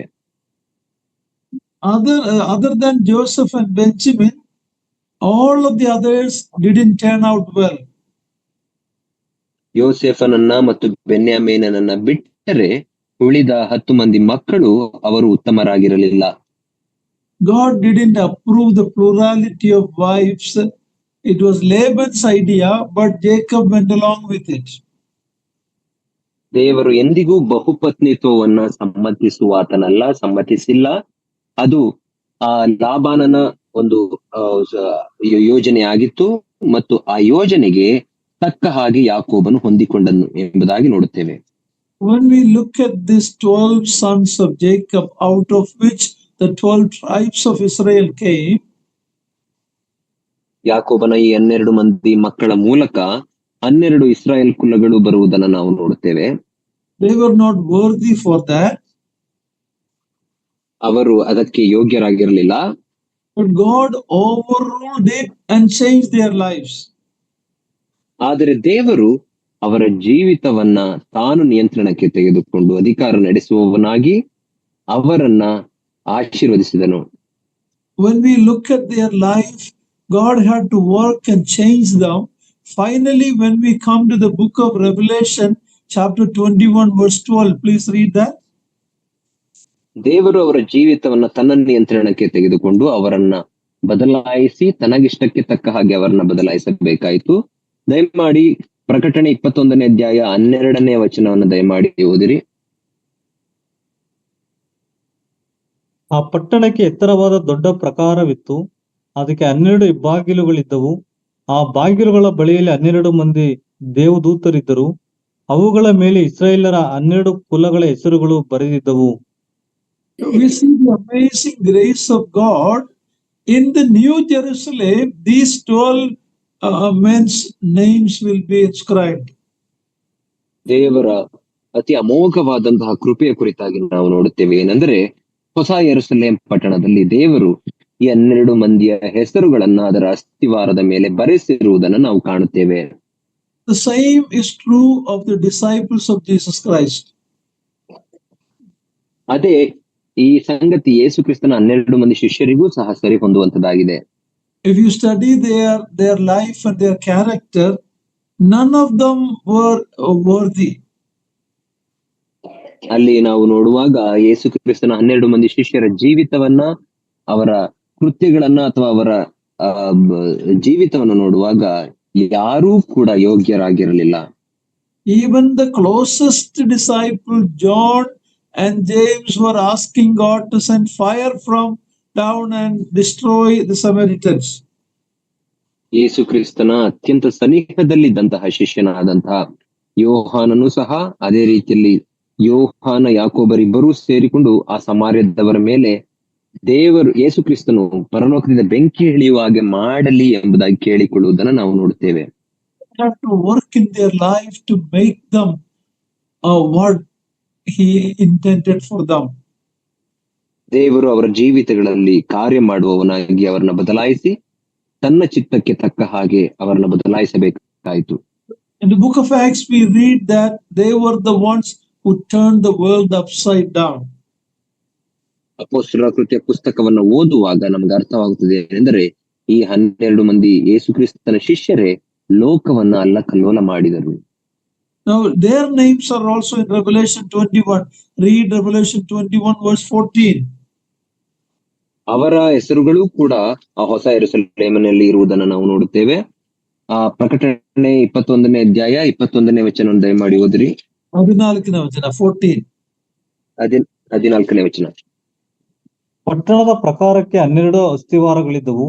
ಅವುಗಳ ಮೇಲೆ ಯಜ್ಞದ ಕುರಿಯಾದಾತನ 12 ಮಂದಿ ಅಪೊಸ್ತಲರ ಹೆಸರುಗಳಿದ್ದವು. See, look at the 12 sons of Jacob, the 12 apostles. Their name will be in New Jerusalem. ಯೇಸು ಕ್ರಿಸ್ತನ ಶಿಷ್ಯರಾದಂತಹ 12 ಅಪೊಸ್ತಲರ ಹೆಸರುಗಳು ಸಹ ಆ ಹೊಸ ಯೆರೂಸಲೇಮಿನಲ್ಲಿ ಇರುವುದನ್ನು ನಾವು ಕಾಣುತ್ತೇವೆ. This is where God's amazing grace, and each one of us can say how unworthy as we are, God is changing us each day. ಇದೇ ನಮ್ಮ ದೇವರ ಅತಿ ಅಮೋಘವಾದಂತಹ ಕೃಪೆಯ ಕಾರ್ಯವಾಗಿದೆ. ನಾವು ಸಹ ಪ್ರತಿಯೊಬ್ಬರು ದಿನಾಲು ನಮ್ಮ ಕರ್ತನಿಗೆ ಸ್ತೋತ್ರ ಸಲ್ಲಿಸುವವರಾಗಿ ನಮ್ಮನ್ನ ಬದಲಾಯಿಸುತ್ತಿರುವುದಕ್ಕಾಗಿ ನಿನಗೆ ಸ್ತೋತ್ರ ಸ್ವಾಮಿ ಎಂಬುದಾಗಿ ಹೇಳಬೇಕು. In nothing of our merit, but purely by the grace of God. ನಮ್ಮಲ್ಲಿ ಯಾವ ಯೋಗ್ಯತೆಯೂ ಇಲ್ಲ, ಅದು ದೇವರ ಕೇವಲ ಕೃಪೆಯಿಂದ ನಡೆಯುವಂತ ಸಂಗತಿಯಾಗಿದೆ. If you are a child of God, each one of our name is written in the Lamb's book of life. ನೀವು ದೇವರ ಮಕ್ಕಳಾಗಿರುವುದಾದರೆ ನಮ್ಮ ಪ್ರತಿಯೊಬ್ಬೊಬ್ಬರ ಹೆಸರು ಆ ಯಜ್ಞದ ಕುರಿಯಾದಾತನ ಜೀವದಾಯಕ ಪುಸ್ತಕದಲ್ಲಿ ಬರೆಯಲ್ಪಟ್ಟಿದೆ. Okay, now let's read 27 to 29. ಈಗ 27ರಿಂದ 29ನೇ ವಚನಗಳವರೆಗೆ ನಾವು ಓದಿಕೊಳ್ಳೋಣ. ಯಾಕೋಬನು ತನ್ನ ತಂದೆಯಾದ ಇಸಾಕನ ಬಳಿಗೆ ಮಮ್ರೆಗೆ ಬಂದನು. ಮಮ್ರೆಯು ಎಬ್ರೋನೆಂಬ ಕಿರಿಯತರ್ಬಗೆ ಸೇರಿರುವುದು. ಅದೇ ಅಬ್ರಹಾಂ ಇಸಾಕರು ಪರದೇಶಸ್ಥರಾಗಿ ವಾಸವಾಗಿದ್ದ ಸ್ಥಳ. ಇಸಾಕನು ದಿನ ತುಂಬಿದ ಮುದುಕನಾಗಿದ್ದು 180ನೆಯ ವರ್ಷದಲ್ಲಿ ಪ್ರಾಣ ಬಿಟ್ಟು ತನ್ನ ಪಿತೃಗಳ ಬಳಿಗೆ ಸೇರಿದನು. ಅವನ ಮಕ್ಕಳಾದ ಏಸಾವ್ ಯಾಕೋಬರು ಅವನಿಗೆ ಸಮಾಧಿ ಮಾಡಿದರು. Now here we read about Isaac's death, old and full of days. ಇಲ್ಲಿ ನಾವು ಈಸಾಕನ ಮರಣದ ಕುರಿತಾಗಿ ನಾವು ನೋಡುತ್ತೇವೆ. ಆತನು ದಿನ ತುಂಬಿದಂತಹ ದೀರ್ಘಾಯುಷ್ಯವುಳ್ಳಂತಹ ಮನುಷ್ಯನಾಗಿ ಪ್ರಾಣ ಬಿಟ್ಟನು. We look at these three patriarchs, Abraham, Isaac and Jacob. ನಾವು ಈ ಮೂಲ ಪುರುಷರಾದಂತಹ ಅಬ್ರಹಾಮ, ಈಸಾಕ, ಯಾಕೋಬರನ್ನು ನೋಡುವಾಗ their ages are like this. Abraham lived 175 years. ಅವರ ವಯಸ್ಸುಗಳು ಈ ರೀತಿ ಇದೆ. ಅಬ್ರಹಾಮನು 175 ವರ್ಷ ಬದುಕಿದನು. That is recorded in chapter 25 verse 7 if you are making notes. ನೀವು ನೋಟ್ಸ್ ಮಾಡಿಕೊಳ್ಳುತ್ತಿರುವುದಾದರೆ ಅದು 25ನೇ ಅಧ್ಯಾಯದ 7ನೇ ವಚನದಲ್ಲಿ ನಮೂದಿಸಲ್ಪಟ್ಟಿದೆ. And here we read about Jacob that he died. He was 140. Jacob's we see later in chapter 47. He lived 147 years. Jacob, we see that 47-28. ನಾವು ಯಾಕೋಬನು ಎಷ್ಟು ವರ್ಷ ಬದುಕಿದನು ಎಂಬುದಾಗಿ ನೋಡುವಾಗ ನಂತರದ 47ನೇ ಅಧ್ಯಾಯ 27ನೇ ವಚನದಲ್ಲಿ ನಾವು 28ನೇ ವಚನದಲ್ಲಿ ನಾವು ಕಾಣುತ್ತೇವೆ ಏನಂದ್ರೆ ಆತನು 147 ವರ್ಷ ಬದುಕಿದನು. But here we read about Isaac. He lived 180 years. He is the longest lived one among the three patriarchs. ಇಲ್ಲಿ ನೋಡುವಾಗ ಈಸಾಕನು 180 ವರ್ಷ ಬದುಕಿ ಆತನು ಪ್ರಾಣ ಬಿಟ್ಟನೆಂಬುದಾಗಿ ನಾವು ನೋಡುತ್ತೇವೆ. ಅತ್ಯಂತ ಹೆಚ್ಚು ಕಾಲ ದೀರ್ಘಾಯುಷ್ಯವಾಗಿ ಬದುಕಿದಾತನು 3 ಮಂದಿ ಮೂಲ ಪಿತೃಗಳಲ್ಲಿ ಈಸಾಕನೇ. There was a time he was laid on altar when he was young, should have died there. ನಾವು ನೋಡುವಾಗ ಆತನು ಯೌವನಸ್ಥನಾಗಿದ್ದಾಗ ಯಜ್ಞವೇದಿಯ ಮೇಲೆಯೇ ಆತನು ಇಡಲ್ಪಟ್ಟು ಪ್ರಾಣ ಬಿಡಬೇಕಾಗಿತ್ತು. But God has brought him out and he lived a long life. ಆದರೆ ದೇವರು ಅದರಿಂದ ಆತನನ್ನ ಹೊರತಂದನು ಮತ್ತು ದೀರ್ಘಾಯುಷ್ಯವನ್ನು ಅನುಗ್ರಹಿಸಿದನು. Now here at the death of Isaac, we see Esau coming, the older brother, and both Esau and Jacob coming together at the burial of Isaac. ಈಸಾಕನ ಮರಣದ ಸಂದರ್ಭದಲ್ಲಿ ನಾವು ನೋಡುವಾಗ ಏಸಾವ ಮತ್ತು ಯಾಕೋಬ ಇಬ್ಬರು ಅಣ್ಣ ತಮ್ಮಂದಿರಿಬ್ಬರು ಜೊತೆಯಾಗಿ ಆತನಿಗೆ ಸಮಾಧಿ ಮಾಡುವುದನ್ನು ನಾವು ಕಾಣುತ್ತೇವೆ. This is perhaps the only occasion we see these brothers coming together. ಬಹುಶಃ ಇದೊಂದೇ ಸಂದರ್ಭದಲ್ಲಿ ಈ ಸಹೋದರರಿಬ್ಬರು ಜೊತೆಯಾಗಿ ಬಂದಿರುವುದು. Earlier they met when Jacob was coming to Bethel, and Esau asked, let's go together, but Jacob didn't agree to that. These two people cannot live together. They are people of different character. One is a godly man, one is a worldly man. ಈ ಹಿಂದೆ ಅವರಿಬ್ಬರು ಸಂಧಿಸಿದ್ದರಷ್ಟೇ. ಯಾಕೋಬನು ಬೇತೇಲಿಗೆ ಪ್ರಯಾಣ ಮಾಡಿ ಬೆಳೆಸುವಾಗ ಅಲ್ಲಿ ಏಸಾವನನ್ನ ಸಂಧಿಸಿದ್ದನು ಎಂಬುದಾಗಿ ನಾವು ನೋಡುತ್ತೇವೆ. ಏಸಾವನು ಇಬ್ಬರು ಜೊತೆಯಾಗಿ ಪ್ರಯಾಣ ಮುಂದುವರಿಸೋಣ ಎಂಬುದಾಗಿ ಯಾಕೋಬನಿಗೆ ಹೇಳಿದಾಗ, ಇಲ್ಲ ನೀನು ಮುಂದೆ ಹೋಗು, ನಾನು ನಿಧಾನವಾಗಿ ಬರುತ್ತೇನೆ ಎಂಬುದಾಗಿ ಯಾಕೋಬನು ಹೇಳುತ್ತಾನೆ. ಯಾಕಂದರೆ ಒಬ್ಬನು ಆತ್ಮೀಕ ಮನುಷ್ಯನಾಗಿದ್ದನು ಯಾಕೋಬನು, ಆದರೆ ಏಸಾವನು ಪ್ರಾಕೃತ ಮನುಷ್ಯನು ಅಥವಾ ಲೌಕಿಕ ಮನುಷ್ಯನಾಗಿದ್ದನು. This chapter is prominent by many deaths. ಈ 35ನೇ ಅಧ್ಯಾಯವು ಅನೇಕರ ಮರಣಗಳನ್ನ ಒಳಗೊಂಡಂತಹ ಮರಣಗಳೇ ಎದ್ದು ಕಾಣುವಂತಹ ಅಧ್ಯಾಯವಾಗಿದೆ. First we read about Deborah, the maid of Rebekah, her death. ಮೊದಲನೇದಾಗಿ ನಾವು ರೆಬೆಕ್ಕಳ ದಾಸಿಯಾದಂತಹ ದೆಬೋರಳ ಸಾವಿನ ಕುರಿತಾಗಿ ನಾವು ಅಲ್ಲಿ ಓದಿದೆವು. In her coming to live with Jacob, there is a suggestion about Rebekah's death. ಆಕೆಯು ಯಾಕೋಬನೊಟ್ಟಿಗೆ ವಾಸಿಸಲು ಬಂದಿದ್ದಳು ಎಂಬುದಾಗಿ ನಾವು ನೋಡುವಾಗ ಅದರಲ್ಲಿ ಯಾಕೋಬನ ತಾಯಿಯಾದ ರೆಬೆಕ್ಕಳು ಸತ್ತು ಹೋಗಿರಬಹುದು ಎಂಬಂತ ಒಂದು ಸುಳಿವು ನಮಗೆ ಸಿಕ್ಕುತ್ತದೆ. She died. ಸತ್ತು ಹೋಗಿದ್ದಾಳೆ ಎಂಬ ಸುಳಿವು ನಮಗೆ ಸಿಕ್ಕುತ್ತದೆ. Then we read about the death of Rachel. ನಂತರ ನಾವು ರಾಹೇಲಳ ಮರಣದ ಕುರಿತಾಗಿ ಓದುತ್ತೇವೆ. Finally we read about the death of Isaac. ನಂತರ ನಾವು ಈಸಾಕನ ಮರಣದ ಕುರಿತಾಗಿ ಇಲ್ಲಿ ಓದುತ್ತೇವೆ. When we look at where these people were buried, ನಾವು ಈ ವ್ಯಕ್ತಿಗಳನ್ನ ಎಲ್ಲಿ ಹೂಣಿಟ್ಟರು ಎಂಬುದಾಗಿ ನೋಡುವಾಗ it was first Sarah who was buried at Machpelah cave. ಮೊಟ್ಟ ಮೊದಲನೇದಾಗಿ ಸಾರಳನ್ನ ಅಬ್ರಹಾಮನು ಮೆಕ್ಫೆಲ ಗವಿಯ ಬಳಿಯಲ್ಲಿದ್ದಂತಹ ಆ ಒಂದು ತೋಪಿನಲ್ಲಿ ಆಕೆಯನ್ನ ಹೂಣಿಟ್ಟಿದನು. Later Abraham was buried there. ನಂತರ ಅಬ್ರಹಾಮನು ಸಹ ಅಲ್ಲೇ ಹೂಣಿಡಲ್ಪಟ್ಟಿದ್ದನು. Isaac was buried there. ಇಸಾಕನು ಸಹ ಅಲ್ಲೇ ಹೂಣಿಡಲ್ಪಟ್ಟಿದ್ದನು. Leah, the unloved wife, she was blessed to be buried with these fathers. ಈ ಒಂದು ಮೂಲ ಪಿತೃಗಳೊಟ್ಟಿಗೆ ಯಾಕೋಬನು ಹೆಚ್ಚು ಪ್ರೀತಿಸದ ಹೆಂಡತಿಯಾದ ಲೇಯಳು ಸಹ ಅಲ್ಲಿ ಮೂಲ ಪಿತೃಗಳೊಟ್ಟಿಗೆ ಹೂಣಿಡುವಷ್ಟರ ಮಟ್ಟಿಗೆ ಆಶೀರ್ವದಿತಳಾದಳು. And later when Jacob went to Egypt and died there, he has asked his son Joseph not to bury him in Egypt but take him to where his father was buried, that is in Machpelah. ನಂತರ ಯಾಕೋಬನು ಐಗುಪ್ತ ದೇಶಕ್ಕೆ ಇಳಿದು ಹೋದವನಾಗಿ ಅಲ್ಲಿ ಮರಣ ಹೊಂದಿದಾಗ ತನ್ನ ಮಕ್ಕಳಿಗೆ ಆತನು ಹೇಳುತ್ತಾನೆ, ನನ್ನ ದೇಹವನ್ನ, ನನ್ನ ಎಲುಬುಗಳನ್ನ ತೆಗೆದುಕೊಂಡು ಹೋಗಿ ಮೆಕ್ಫೆಲಾದಲ್ಲಿ ಗವಿಯಲ್ಲಿ ಅಬ್ರಹಾಮನೊಟ್ಟಿಗೆ ಸಮಾಧಿ ಮಾಡಿರಿ ಎಂಬುದಾಗಿ ಹೇಳುವುದನ್ನು ನಾವು ನೋಡುತ್ತೇವೆ. ಎಲುಬಲ್ಲ ಬಾಡಿ, ಎಲುಬು ಜೋಸೆಫ್ told it later. ಯಾಕೋಬನು ತನ್ನ ದೇಹವನ್ನ ಮೆಕ್ಫೆಲ ಗವಿಯಲ್ಲಿ ಸಮಾಧಿ ಮಾಡಬೇಕೆಂಬುದಾಗಿ ಹೇಳಿಕೊಂಡನು. Rachel was the only one from that group that was not buried. She was buried at Bethlehem. ಇವರ ಗುಂಪುಗಳಲ್ಲಿ ಕೇವಲ ರಾಹೇಲಳು ಮಾತ್ರ, ಆಕೆಯು ಅಲ್ಲಿ ಮೆಕ್ಫೆಲ ಗವಿಯಲ್ಲಿ ಸಮಾಧಿ ಮಾಡಲ್ಪಡಲಿಲ್ಲ, ಬದಲಾಗಿ ಆಕೆಯು ಬೆತ್ಲೆಹೇಮಿನಲ್ಲಿ ಸಮಾಧಿ ಮಾಡಲ್ಪಟ್ಟಳು. Leah was privileged to be buried there. ಆದರೆ ಲೇಯಳನ್ನ ನೋಡುವಾಗ ಆಕೆಯು ಮೆಕ್ಫೆಲ ಗವಿಯಲ್ಲಿ ಹೂಣಿಡಲ್ಪಡುವಷ್ಟರ ಮಟ್ಟಿಗೆ ಆಶೀರ್ವದಿತಳಾದಳು.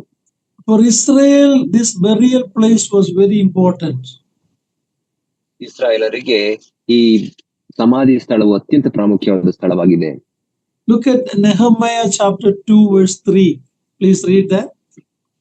ನೆಹೆಮೀಯನ ಪ್ರವಾದನೆ ಗ್ರಂಥ 2ನೇ ಅಧ್ಯಾಯ 3ನೇ ವಚನವನ್ನ ದಯಮಾಡಿ ಓದಿರಿ. Nehemiah ಪುಸ್ತಕ. ನೆಹೆಮೀಯನ ಪುಸ್ತಕ. That is a history books, not a prophecy book. Okay.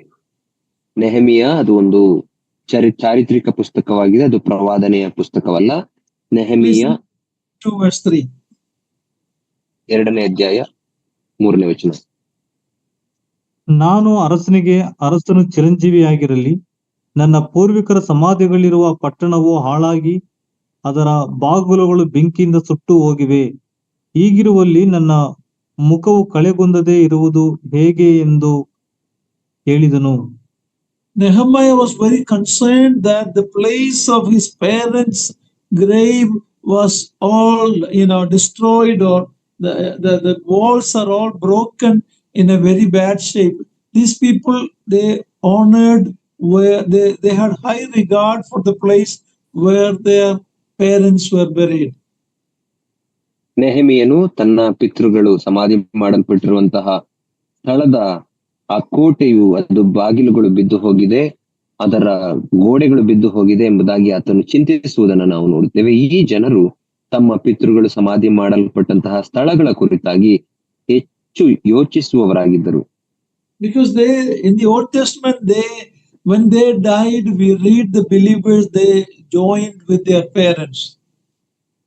ಯಾಕಂದ್ರೆ ಹಳೆಯ ಒಡಂಬಡಿಕೆಯಲ್ಲಿ ನೋಡುವಾಗ ವಿಶ್ವಾಸಿಗಳು ಅವರು ಸತ್ತು ಹೋಗುವಾಗ ತಮ್ಮ ಪಿತೃಗಳ ಬಳಿಗೆ ಸೇರಿಸಲ್ಪಟ್ಟರು ಎಂಬುದಾಗಿ ಬರೆದಿರುವುದನ್ನು ನಾವು ನೋಡುತ್ತೇವೆ. ಅದನ್ನೇ ಅವರು ನಂಬುತ್ತಿದ್ದರು. Never read that they went to heaven. ಅದರ ಅರ್ಥ ಅವರು ಪರಲೋಕಕ್ಕೆ ಹೋದರು ಎಂಬುದಾಗಿ Allah, that it is not written that they died and went to heaven. Okay, ಅಲ್ಲಿ ಅವರು ಸತ್ತು ಪರಲೋಕಕ್ಕೆ ಹೋದರು ಎಂಬುದಾಗಿ ಬರೆಯಲ್ಪಟ್ಟಿಲ್ಲ. Now we know in the story that the Lord, the event that Jesus mentioned about the rich man and Lazarus, we see Lazarus went to Abraham's bosom. ನಮಗೆ ಗೊತ್ತು, ನಮ್ಮ ಕರ್ತನಂತ ಯೇಸು ಕ್ರಿಸ್ತನು ಹೇಳಿದಂತಹ ಆ ಒಂದು ವಾಟ್ ಇಸ್ ಇಟ್ ಅಂಕಲ್, ಭೋಗ ಪುರುಷನು ಮತ್ತೆ ಲಾಸರನ ಘಟನೆಯಲ್ಲಿ ಸಾಮ್ಯ. ಓಕೆ, ಭೋಗ ಪುರುಷನು ಲಾಜರನ ಆ ಒಂದು ಸಾಮ್ಯದ ವಿಷಯದಲ್ಲಿ ನಾವು ನೋಡುವಾಗ, ಅದರ ಘಟನೆಯ ವಿಷಯದಲ್ಲಿ ನೋಡುವಾಗ, ಅಲ್ಲಿ ಆತನು ಭೋಗ ಪುರುಷನು ಸತ್ತು ಆತನು ಲಾಜರನು ಸತ್ತು ಅಬ್ರಹಾಮನ ಎದೆಗೆ. Lazarus died and went to Abraham's bosom. ಲಾಜರನು ಸತ್ತು ಆತನು ಅಬ್ರಹಾಮನ ಎದೆಗೆ ಒರಗಿಸಲ್ಪಟ್ಟನು ಎಂಬುದಾಗಿ ಅಲ್ಲಿ ಹೇಳಲ್ಪಟ್ಟಿದೆ. Now in the New Testament, you and I, when we die, we have a more blessed hope that absent from the body, present with the Lord. ಆದರೆ ಹೊಸ ಒಡಂಬಡಿಕೆಯ ವಿಶ್ವಾಸಿಗಳ ಅಂತ ನಾನು ನೀವು ಒಂದು ವೇಳೆ ಸಾಯುವುದಾದರೆ ಅಥವಾ ಸತ್ತಾಗ ನಮಗೆ ಇನ್ನು ಅದಕ್ಕಿಂತ ಹೆಚ್ಚಿನ ಅಂತ ಆಶೀರ್ವಾದಗಳಿರುವುದನ್ನು ನಾವು ನೋಡ್ತೇವೆ. ಏನೆಂದರೆ, ನಾನು ದೇಹದಲ್ಲಿ ಸತ್ತರೂ ಸಹ ಶರೀರವನ್ನ ಬಿಟ್ಟರೆ ನಾವು ಕರ್ತನೊಟ್ಟಿಗೆ ಪ್ರತ್ಯಕ್ಷವಾಗಿರುತ್ತೇವೆ. The Old Testament believers had to wait till the cross of Christ happened, his death and resurrection, for them to be promoted, to their spirit to be promoted to heaven. ಹಳೆಯ ಒಡಂಬಡಿಕೆಯ ವಿಶ್ವಾಸಿಗಳು ಯೇಸು ಕ್ರಿಸ್ತನ ಶಿಲುಬೆಯ ಮರಣವನ್ನ ಕಾಯುವವರಾಗಿ, ಆತನು ಪುನರುತ್ಥಾನ ಹೊಂದಿದ ನಂತರ, ಆತನು ಪರಲೋಕಕ್ಕೆ ಏರಿಸಲ್ಪಟ್ಟ ನಂತರವಷ್ಟೇ ಅವರ ಆತ್ಮಗಳು ಯೇಸು ಕ್ರಿಸ್ತನ ಬಳಿಗೆ ಹೋದವು. You and I, being New Testament believers, absent from the body, instantly we will be with the Lord. ಆದರೆ ಹೊಸ ಒಡಂಬಡಿಕೆ ವಿಶ್ವಾಸಿಗಳಂತ ನಾನು ನೀವು ಈ ದೇಹದಲ್ಲಿ ನಾವು ಒಂದು ವೇಳೆ ಮರಣ ಹೊಂದುವುದಾದರೆ ತಕ್ಷಣವೇ ಕರ್ತನೊಟ್ಟಿಗೆ ನಾವು ಪ್ರತ್ಯಕ್ಷವಾಗಿರುತ್ತೇವೆ, ಆತನ ಪ್ರಸನ್ನತೆಯಲ್ಲಿ ಇರುತ್ತೇವೆ. Machpelah also has a meaning. It is a cave with two doors, one entrance and one exit. ಮೆಕ್ಪೆಲಾ ಗವಿ ಎಂಬುದಾಗಿ ಹೇಳುವಾಗ ಅದಕ್ಕೆ ಇನ್ನು ಸ್ವಾರಸ್ಯಕರವಾದಂತಹ ಕೆಲವು ಸಂಗತಿಗಳು ಅಡಗಿವೆ. ಏನೆಂದರೆ, ಅದಕ್ಕೆ ಒಂದು ಪ್ರವೇಶ ದ್ವಾರ ಮತ್ತು ಇನ್ನೊಂದು ಹೊರ ಹೋಗುವಂತಹ ದ್ವಾರ, ಎರಡು ಬಾಗಿಲುಗಳಿದ್ದುದನ್ನು ನಾವು ನೋಡುತ್ತೇವೆ. That is a hope of resurrection for a child of God.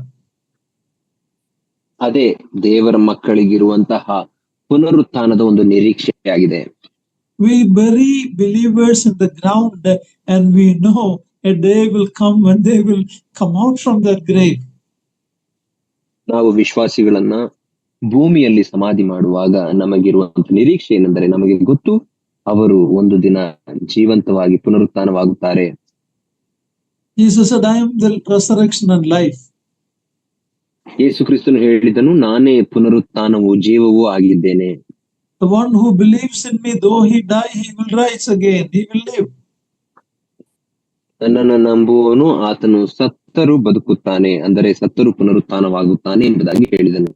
So in summarizing chapter 34 and 35, 34 we had a tragic event in the family of Jacob, but 35 God called him back to Bethel, and as a new man now he is going to Bethel.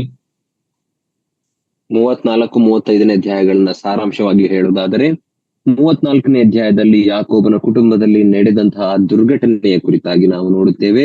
35ನೇ ಅಧ್ಯಾಯದಲ್ಲಿ ದೇವರು ಆತನನ್ನ ಮತ್ತೆ ಬೇತೇಲಿಗೆ ಹಿಂದಿರುಗಲಿಕ್ಕೆ ಅಥವಾ ಬೇತೇಲಿಗೆ ಪುನಃ ಆತನನ್ನ ಕರೆಯುವುದನ್ನು ನಾವು ಕಾಣುತ್ತೇವೆ.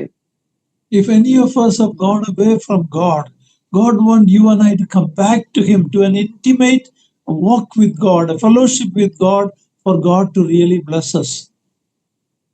ನಮ್ಮಲ್ಲಿ ಯಾರಾದರೂ ಕರ್ತನಿಂದ ಹಿಂಜಾರಿ ಹೋಗಿರುವುದಾದರೆ ಅವರನ್ನ ದೇವರು ಮತ್ತೊಮ್ಮೆ ಕರೆಯುವಾತನಾಗಿರುತ್ತಾನೆ. ನನ್ನ ಬಳಿಗೆ ಬನ್ನಿರಿ ಎಂಬುದಾಗಿ ಕರೆಯುವಾತನಾಗಿದ್ದು ಆತನೊಟ್ಟಿಗೆ ನಿಕಟವಾದ ಸಂಬಂಧವನ್ನ, ಹತ್ತಿರದ ಸಂಬಂಧವನ್ನು ಹೊಂದಬೇಕು ಎಂಬುದಾಗಿ ಆತನು ಬಯಸುವಾತನಾಗಿದ್ದಾನೆ. 35 is a chapter of death, many deaths in that chapter. 35ನೇ ಅಧ್ಯಾಯವು ಅನೇಕ ಮರಣಗಳನ್ನು ಒಳಗೊಂಡಂತ ಅಧ್ಯಾಯವಾಗಿದೆ. But it's the same chapter where God is renewing the covenant He made with Abraham and Isaac to Jacob. ಆದರೆ ಅದೇ ಅಧ್ಯಾಯದಲ್ಲಿ ನಾವು ದೇವರು ಅಬ್ರಹಾಮನೊಟ್ಟಿಗೆ ಈಸಾಕನೊಟ್ಟಿಗೆ ಮಾಡಿಕೊಂಡಂತಹ ಒಡಂಬಡಿಕೆಯನ್ನ ಮತ್ತೆ ಯಾಕೋಬನೊಟ್ಟಿಗೆ ಆತನು ಪುನರ್ಸ್ಥಾಪಿಸುವುದನ್ನು ನಾವು ಕಾಣುತ್ತೇವೆ. God is telling, I am the God Almighty, be fruitful and multiply. ದೇವರು ಹೇಳುವುದನ್ನು ನಾವು ಕೇಳುತ್ತೇವೆ ಏನೆಂದರೆ, ನಾನು ಸರ್ವಶಕ್ತನಾದ ದೇವರು, ನೀವು ಅತಿ ಸಂತಾನವುಳ್ಳವರಾಗಿ ಹೆಚ್ಚಿರಿ ಎಂಬುದಾಗಿ ಅವರನ್ನು ಆಶೀರ್ವದಿಸಿದನು. God is the same God today. He wants us to multiply. We should have spiritual children. We should be able to grow in our spiritual life and produce spiritual fruits in our life. ನಮ್ಮ ದೇವರು ಆತನು ಎಂದು ಅದೇ ದೇವರಾಗಿ ಇದ್ದಾನೆ. ಆತನು ನಾವು ಸಹ ಫಲಭರಿತರಾಗಬೇಕು, ಸಂತಾನವುಳ್ಳವರಾಗಬೇಕು ಎಂಬುದಾಗಿ ಬಯಸುತ್ತಾನೆ. ಅದರ ಅರ್ಥ ನಾವು ಆತ್ಮೀಕವಾಗಿ ಫಲಭರಿತರಾಗಬೇಕು, ಆತ್ಮೀಕವಾಗಿ ಆತನಿಗಾಗಿ ಫಲಿಸಬೇಕು ಎಂಬುದಾಗಿ ಆತನು ಬಯಸುತ್ತಾನೆ. You remember Rachel telling Jacob, give me children or I die. ರಾಹೇಲಳು ಯಾಕೋಬನಿಗೆ ಹೇಳುವುದನ್ನು ನಾವು ಕೇಳುತ್ತೇವೆ ಏನೆಂದ್ರೆ ನೋಡುತ್ತೇವೆ, ನೀನು ನನಗೆ ಮಗುವನ್ನ ಕೊಡದೆ ಹೋದರೆ ನಾನು ಸಾಯುತ್ತೇನೆ ಎಂಬುದಾಗಿ ಹೇಳಿದಳು. We should have such a hunger for souls. ನಾವು ಸಹ ಆತ್ಮಗಳಿಗಾಗಿ ಅಂತಹದೇ ಹಸಿವನ್ನು ಹೊಂದಿದವರಾಗಿರಬೇಕು. Okay, now we will just, with the time left before us, we will look at a few verses from chapter 36. ನಾವು ನಮ್ಮ ಬಳಿಯಲ್ಲಿ ಉಳಿದಿರುವಂತಹ ಈ ಕೆಲವೇ ನಿಮಿಷಗಳಲ್ಲಿ 36ನೇ ಅಧ್ಯಾಯದ ಕೆಲವು ವಚನಗಳನ್ನು ನೋಡಿಕೊಳ್ಳೋಣ. Read verse 1. 1ನೇ ವಚನವನ್ನು ದಯಮಾಡಿ ಓದಿರಿ. ಎದೋಮನೆಂಬ ಏಸಾವನು ವಂಶಸ್ಥರು. ಏಸಾವನು ಕಾನಾನ್ಯರ Okay, we read about Esau moving away from Canaan to Mount Seir. ಇಲ್ಲಿ ನಾವು ಏಸಾವನು ಕಾನಾನಿನಿಂದ ದೂರ ಸರಿದು ಸೇಯಿರ್ ಬೆಟ್ಟಗಳ ಬಳಿಗೆ ಹೋಗುವುದನ್ನು ನಾವು ಕಾಣುತ್ತೇವೆ. This chapter deals with the family of Esau. ಈ ಅಧ್ಯಾಯವು ಏಸಾವನ ಕುಟುಂಬಸ್ಥರ ಕುರಿತಾಗಿ ಮಾತನಾಡುತ್ತದೆ. He is the one who later became Edom. ಆತನೇ ನಂತರ ಎದೋಮನ್ ಎಂಬುದಾಗಿ ಹೆಸರನ್ನು ಹೊಂದುತ್ತಾನೆ. We see about his children, his genealogy. ಆತನ ವಂಶಾನುಕ್ರಮವನ್ನು ನಾವು ನೋಡುವವರಾಗಿದ್ದೇವೆ. His children are still there. Most of the Arabs come from Edom. ಏಸಾವನ ಮಕ್ಕಳು ಇಂದಿಗೂ ಜೀವಂತರಾಗಿರುವುದನ್ನ ಅಥವಾ ಆತನ ವಂಶಾವಳಿ ಇರುವುದನ್ನು ನಾವು ನೋಡುತ್ತೇವೆ. ಏನೆಂದರೆ ಅರಬಿನ ಅಲ್ಲಿರುವಂತಹ ಜನರು ಅವರು ಎದೋಮನಿಂದ ಹುಟ್ಟಿದವರಾಗಿದ್ದಾರೆ. ಅವರನ್ನು ಎದೋಮ್ಯರು ಎಂಬುದಾಗಿ ಕರೆಯುತ್ತಾರೆ. Edom is south east of Dead Sea. Edom ಎಂಬುದಾಗಿ ಕರೆಯುವಾಗ ಅದು ಆ ಸಪ್ತ ಸಮುದ್ರದ southeast ದಕ್ಷಿಣ ಪೂರ್ವಾಭಿಮುಖವಾಗಿ ಇರುವಂತಹ ಒಂದು ಸ್ಥಳವಾಗಿದೆ. From Esau came the nation of Edom. ಏಸಾವನಿಂದಲೇ ಎದೋಮ್ ಸಂತಾನವು ಅದು ಉತ್ಪತ್ತಿಯಾಯಿತು. Even though God is giving us the genealogy of the family of Edom, God will bypass him later when we come to next chapter. ನಾವು ಎದೋಮ್ಯರ ಕುರಿತಾಗಿ ದೇವರು ಇಲ್ಲಿ ಅಥವಾ ಏಸಾವನ ವಂಶಾವಳಿಯ ಕುರಿತಾಗಿ ಮಾತನಾಡಿದರು, ನಂತರ ನೋಡುವಾಗ ಆತನನ್ನ ದಾಟಿ ದೇವರು ಮುಂದೆ ಹೋಗಿದ್ದಾನೆ. ಆತನ ಸುಳಿವನ್ನೇ ನಾವು ಮುಂದೆ ಕಾಣುವುದಿಲ್ಲ. It is important to know about this man Esau. ಈ ವ್ಯಕ್ತಿಯಾದಂತಹ ಏಸಾವನ ಕುರಿತಾಗಿ ತಿಳಿದುಕೊಳ್ಳುವುದು ಅತ್ಯಂತ ಪ್ರಾಮುಖ್ಯವಾಗಿದೆ. when we first met Esau in the family of Isaac, ನಾವು ಈಸಾಕನ ಕುಟುಂಬದಲ್ಲಿ ಪ್ರಪ್ರಥಮವಾಗಿ ಏಸಾವನ ಕುರಿತಾಗಿ ನೋಡುವಾಗ he was a man of outdoor. He was a rugged type, maybe a fine-looking, athletic type boy. ಆತನು ಮನೆಯಿಂದ ಹೊರಗೆ ಇರುವವನಾಗಿ, ಮನೆಯ ಹೊರಗಿನ ಕೆಲಸಗಳನ್ನ ಮಾಡುವಾತನಾಗಿ, ಬಹುಶಃ ನೋಡಲಿಕ್ಕೆ ಸುಂದರನಾದಂತಹ ದಷ್ಟಪುಷ್ಟವಾದಂತಹ ಮನುಷ್ಯನಾಗಿರಬಹುದು, ಯೌವನಸ್ಥ ಮನುಷ್ಯನು. Maybe he was outwardly he was a hunter. He was an outwardly maybe an attractive man. ಆತನು ಒಬ್ಬ ಬೇಟೆಗಾರನಾಗಿದ್ದನು, ಬಾಹ್ಯವಾಗಿ ನೋಡಲಿಕ್ಕೆ ಆಕರ್ಷಕವಾಗಿದ್ದಿರಬಹುದು.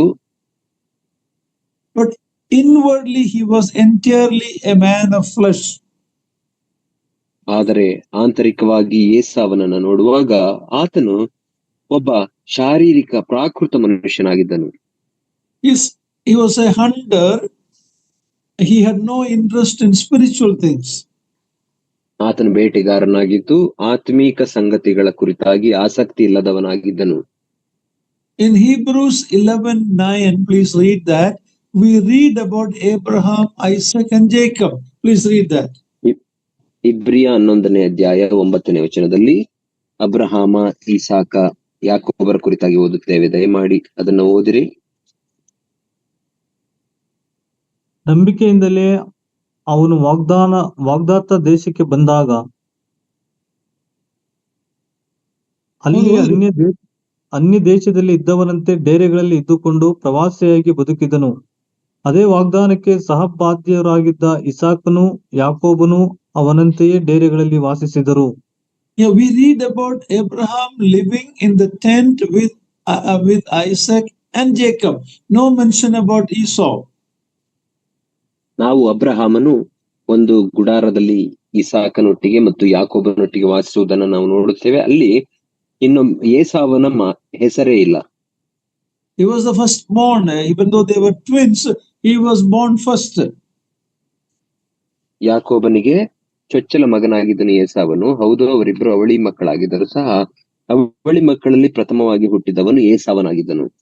He had no interest in staying in the tent with the father and grandfather. ಆತನ ತಾತ ಮತ್ತು ತಂದೆಯೊಟ್ಟಿಗೆ ಗುಡಾರದಲ್ಲಿ ವಾಸಿಸುವ ಆಸಕ್ತಿ ಏಸಾವನಿಗಿರಲಿಲ್ಲ. What all conversation would have been in that home every day with Abraham and Isaac and Jacob.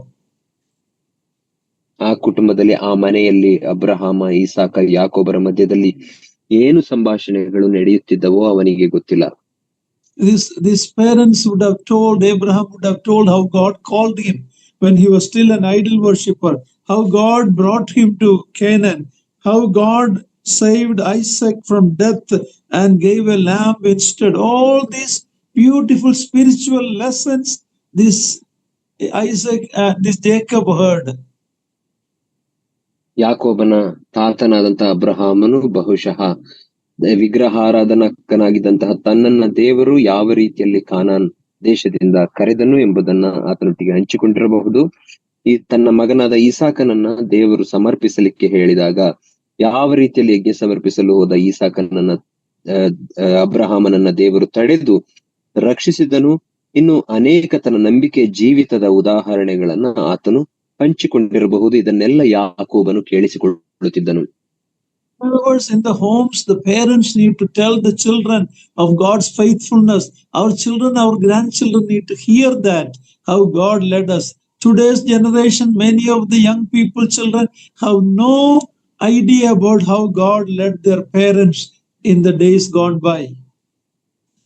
ನಮ್ಮ ಕುಟುಂಬಗಳಲ್ಲಿಯೂ ಸಹ ನಾವು ನಮ್ಮ ಮಕ್ಕಳೊಟ್ಟಿಗೆ ದೇವರು ನಮ್ಮನ್ನು ನಡೆಸಿದಂತ ರೀತಿಯನ್ನ, ಆತನ ನಂಬಿಗಸ್ತಿಕೆಯ ಕುರಿತಾಗಿ ನಮ್ಮ ಮಕ್ಕಳೊಟ್ಟಿಗೆ ಮೊಮ್ಮಕ್ಕಳೊಟ್ಟಿಗೆ ಹಂಚಿಕೊಳ್ಳಬೇಕು. ಯಾಕಂದ್ರೆ ಇಂದು ಕುಟುಂಬಗಳನ್ನ ನೋಡುವಾಗ ಈ ಆಧುನಿಕ ಯುಗದಲ್ಲಿ ಮಕ್ಕಳಿಗಾಗಲಿ ಮೊಮ್ಮಕ್ಕಳಿಗಾಗಲಿ ದೇವರು ತಮ್ಮ ತಂದೆ ತಾತಂದಿರ ಜೀವಿತದಲ್ಲಿ ಮಾಡಿದಂತಹ ಅದ್ಭುತಗಳಿರಬಹುದು, ನಂಬಿಕೆಯ ಜೀವಿತದ ಉದಾಹರಣೆಗಳೇ ಅವರಿಗೆ ಗೊತ್ತಿಲ್ಲ. Today's generation have no interest in hearing all that. ಇಂದಿನ ಪೀಳಿಗೆಯು ಅದನ್ನೆಲ್ಲ ಕೇಳುವುದರಲ್ಲಿಯೂ ಆಸಕ್ತಿ ಇಲ್ಲ. We are more interested in making money and going along with the the fast-paced society. We have no time to sit with our parents and grandparents and listen how God faithfully led us through. That is not there in many homes. ನಾವು ಕೇವಲ ಹಣ ಮಾಡುವುದರಲ್ಲಿ ಮತ್ತು ಅತ್ಯಂತ ವೇಗವಾಗಿ ಚಲಿಸುತ್ತಿರುವಂತಹ ಈ ಸಮಾಜದೊಟ್ಟಿಗೆ ನಾವು ಹೋಗುತ್ತಾ ಇದ್ದೇವೆ. ಮನೆಗಳಲ್ಲಿರುವಂತಹ ತಂದೆ ತಾತಂದಿರೊಟ್ಟಿಗೆ ಕೂತುಕೊಂಡು ಅವರ ನಂಬಿಕೆಯ ಜೀವಿತದ ಆತ್ಮೀಕ ಜೀವಿತದ ಮಾತುಗಳನ್ನ ಕೇಳಿಸಿಕೊಳ್ಳುವ ಸಮಯವೂ ಇಲ್ಲ, ಆಸಕ್ತಿಯೂ ಇಲ್ಲ. Anyhow, we have in this chapter, as we study, Lord willing, next week, we learn a lot of things about the sin of Esau or Edom.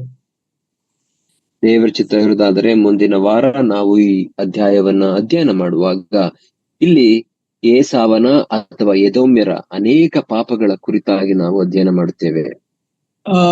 There's a one chapter book in the Old Testament called the book of Obadiah, prophecy of Obadiah. ನಾವು ಹಳೆ ಒಡಂಬಡಿಕೆಯಲ್ಲಿ ಒಂದು ಪುಸ್ತಕವನ್ನು ನಾವು ನೋಡುತ್ತೇವೆ, ಯಾವುದೆಂದರೆ ಓಬದ್ಯನ ಪ್ರವಾದನೆಯ ಗ್ರಂಥ. Maybe you can read that before coming for the next week's Bible study, so we can see what happened to Esau or Edom and his descendants who had no interest in the spiritual things. They became an enemy of Israel. ನೀವು ಮುಂದಿನ ವಾರ ಅಧ್ಯಯನಕ್ಕೆ ಕೂಡಿ ಬರುವುದಕ್ಕಿಂತ ಮುಂಚೆ ಆ ಓಬದ್ಯನ ಪ್ರವಾದನೆಯ ಗ್ರಂಥವನ್ನ ಅಧ್ಯಯನ ಮಾಡಿಕೊಂಡು ಬರಬೇಕೆಂಬುದಾಗಿ ನಾನು ಬಯಸುತ್ತೇನೆ. ಯಾಕಂದ್ರೆ ಅಲ್ಲಿ ಯಾವ ರೀತಿಯಲ್ಲಿ ಏಸಾವನ ವಂಶಸ್ಥರಾದಂತಹ ಎದೋಮ್ಯರು ಪಾಪದಲ್ಲಿ ಮುಳುಗಿದರು, ಹೇಗೆ ಇಸ್ರಾಯೇಲರಿಗೆ ಬದ್ಧ ವೈರಿಗಳಾದರು ಅವರು ಎಂಬುದನ್ನ ನಾವು ಅಲ್ಲಿ ಓದುತ್ತೇವೆ.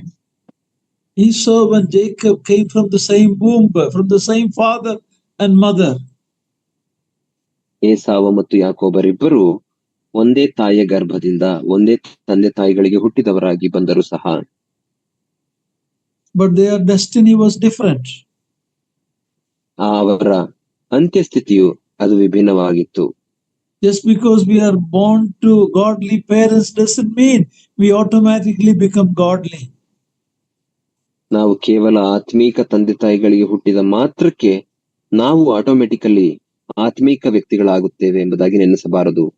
The choice you and I need to make to be spiritual, wanting to know about God's faithfulness in our forefathers' life, in the apostles' life, many of our forefathers' life, and we can learn a lot from that. ನಾವು ಆತ್ಮೀಕವಾಗಿ ಜೀವಿಸಬೇಕು ಎಂಬಂತ ಆಯ್ಕೆಯನ್ನ ನಾವು ವೈಯಕ್ತಿಕವಾಗಿ ಮಾಡಿಕೊಳ್ಳಬೇಕು ಮತ್ತು ಅಪೋಸ್ತಲರ ಜೀವಿತದಲ್ಲಿ ದೇವರು ಮಾಡಿದ ಅದ್ಭುತ ಕಾರ್ಯಗಳು ಮತ್ತು ನಮ್ಮ ಪಿತೃಗಳ ಜೀವಿತದಲ್ಲಿ ಮತ್ತು ಸತ್ಯವೇದದಲ್ಲಿರುವಂತಹ ಪಿತೃಗಳ ಜೀವಿತದಲ್ಲಿ ದೇವರು ಮಾಡಿದಂತಹ ಕಾರ್ಯಗಳನ್ನ ತಿಳಿದುಕೊಳ್ಳಬೇಕು. ನಾವು ಆಸಕ್ತರಾಗಿ ವೈಯಕ್ತಿಕವಾಗಿ ಅವುಗಳನ್ನ ತಿಳಿದುಕೊಳ್ಳುವಂತ ಬಯಕೆ ಹಂಬಲವಿರಬೇಕು. For that to happen, we should dwell with them in the dere, in the tent. In other words, we need to spend time together. In a fast-paced society, we have no time for reading Bible. We have no time for coming to meeting. We are so busy. Oh, my dear ones, my dear young ones who are listening to me, you are going to lose much when you neglect all these things. ಹಾಗಾಗಬೇಕಾದರೆ ನಾವು ಅವರೊಟ್ಟಿಗೆ ಡೇರೆಯಲ್ಲಿ ಸಮಯವನ್ನು ಕಳೆಯಬೇಕು. ಅಂದರೆ ಈ ಅತ್ಯಂತ ವೇಗವಾಗಿ ಚಲಿಸುತ್ತಿರುವಂತಹ ಈ ಸಮಾಜದಲ್ಲಿ, ಈ ಆಧುನಿಕ ಪ್ರಪಂಚದಲ್ಲಿ ನಾವು ಮುಖ್ಯವಾಗಿ ಯೌವನಸ್ಥ ಮಕ್ಕಳು ಸಮಯವನ್ನ ಮಾಡಿಕೊಂಡು ದೇವರ ವಾಕ್ಯವನ್ನು ಅಧ್ಯಯನ ಮಾಡಬೇಕು. ದೇವರ ವಾಕ್ಯಗಳನ್ನ ಕಲಿಯಲಿಕ್ಕೆ ಸಭೆಗಳಲ್ಲಿ ಕೂಡಿ ಬರಬೇಕು.